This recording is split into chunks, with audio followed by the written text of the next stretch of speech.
Hola, soy Alessandro Aponte, estudiante de la sección 3 de segundo año y en este video hablaré sobre la regulación ácido-base, la concentración de hidrógeno, ácidos y bases y sistemas amortiguadores de hidrógeno, bicarbonato y de fosfato. A modo de introducción, se puede decir que la regulación de iones de hidrógeno es muy similar a la de otros iones. Para que esto se pueda conseguir, para que se pueda conseguir la homeostasis, o sea, de todo esto, es necesario un equilibrio entre la producción y la eliminación de estos iones de hidrógeno.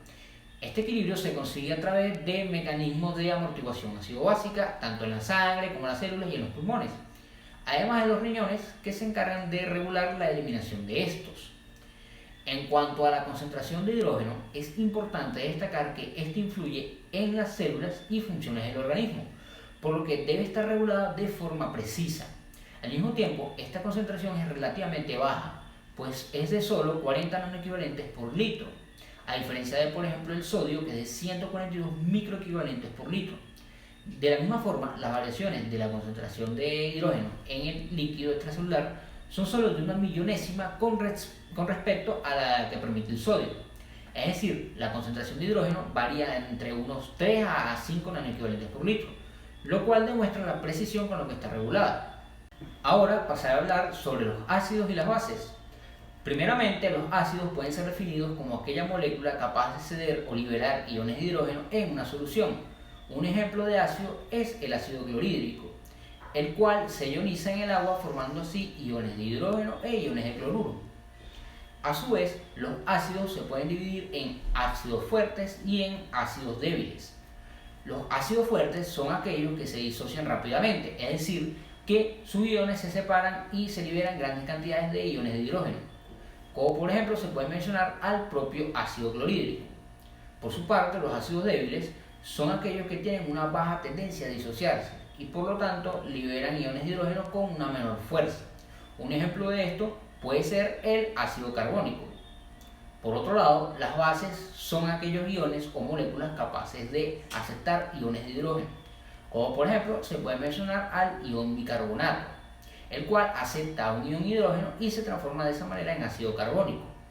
Las proteínas del organismo, como por ejemplo la hemoglobina, son bases, ya que poseen aminoácidos que aceptan iones de hidrógeno.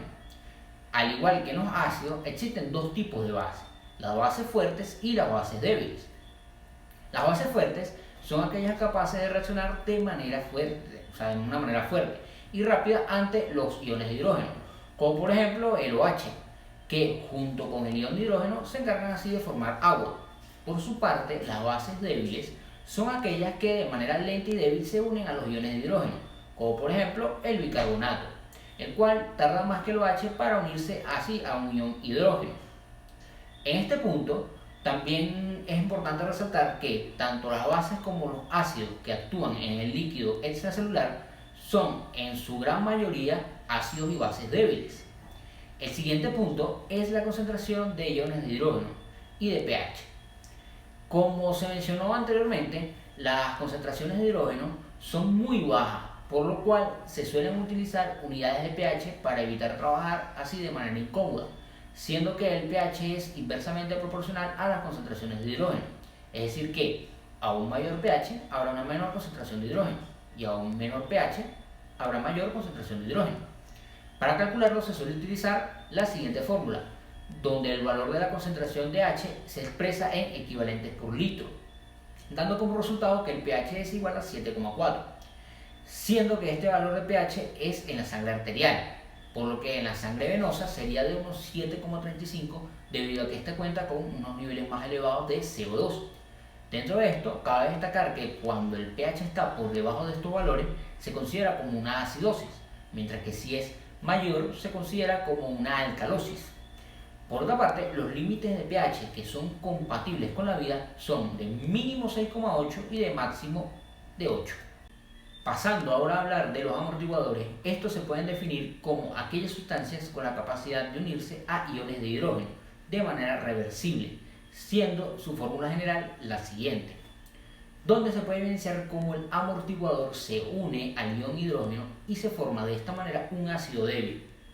El sistema actúa de manera que si aumenta la concentración de iones de hidrógeno, estos se van hacia la derecha para unirse al amortiguador, pero en cambio si disminuye la cantidad de hidrógeno, la reacción se dirige a la izquierda y se liberan iones de hidrógeno del amortiguador. Y de esta manera es posible controlar los cambios en la concentración de hidrógeno. Así, los ácidos, los que tienen una mayor concentración que la concentración de hidrógeno, no generan cambios que puedan llegar a ser letales. Ahora, en cuanto al sistema amortiguador de bicarbonato, este podría definirse como una solución acuosa, la cual consta de dos componentes, que son un ácido débil, como sería el ácido carbónico, y una sal bicarbonato, que sería bicarbonato de sodio. El primero de ellos, es decir, el ácido carbónico, se forma a partir de la reacción de dióxido de carbono con oxígeno, pero esta reacción requiere de una enzima denominada anhidrasa carbónica, que se encuentra en los alvéolos pulmonares y en los túbulos renales, para que así se pueda dar a una mayor velocidad. Luego, este ácido carbónico se ioniza y se forman en baja cantidad bicarbonato e iones de hidrógeno, mientras que, por otra parte, el segundo compuesto, que sería el bicarbonato de sodio, se encuentra más que todo en el líquido extracelular. Este se ioniza y se forman bicarbonato e iones de sodio. Una vez sabido cómo se forman sus componentes, se puede ver cómo actúa el sistema amortiguador en dos casos. El primero de estos casos sería en caso de que se agregue un ácido fuerte, como por ejemplo el ácido clorhídrico. El bicarbonato se va a encargar de amortiguar los iones de hidrógeno que provienen del ácido, lo que hará que se forme más ácido carbónico y así se aumente la producción de dióxido de carbono, lo que a su vez va a incrementar la respiración para poder ser eliminado, y también se incrementa la concentración de agua. En caso de que se añade una base fuerte, como por ejemplo el hidróxido de sodio, esto va a dar como resultado una sustitución de la base fuerte, es decir, del hidróxido de sodio, por una base débil, que sería el bicarbonato de sodio, y al mismo tiempo una combinación de dióxido de carbono con agua que sustituye al ácido carbónico. En ambos procesos lo que se busca es la disminución de las concentraciones de dióxido de carbono en la sangre. Ahora, ¿de qué manera? Aumentando la respiración. Una vez que las concentraciones bajan, la respiración se reduce. Este sistema es sumamente importante, ya que dos de sus principales elementos, que son el bicarbonato y el dióxido de carbono, son controlados por los riñones y los pulmones, haciendo de este un sistema potente capaz de controlar muy bien el nivel de pH. Por su parte, el sistema amortiguador de fosfato es muy importante en la amortiguación de líquidos intracelulares, principalmente debido a que su concentración es mayor en este líquido, que además tiene un pH muy cercano a la constante de disociación del fosfato.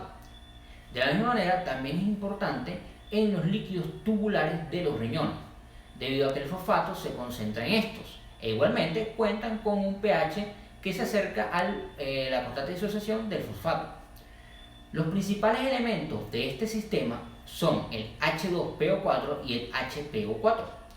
En el caso de que a esto se le añada un ácido fuerte, que sería el ácido clorhídrico, el HPO4 toma el hidrógeno y se convierte en H2PO4.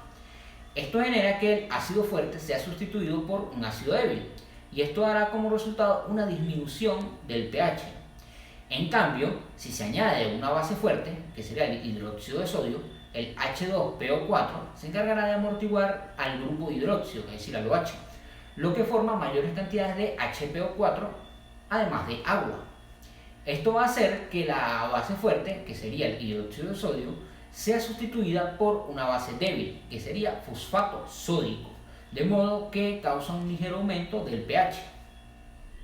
Esto ha sido todo, muchas gracias, espero que hayan entendido.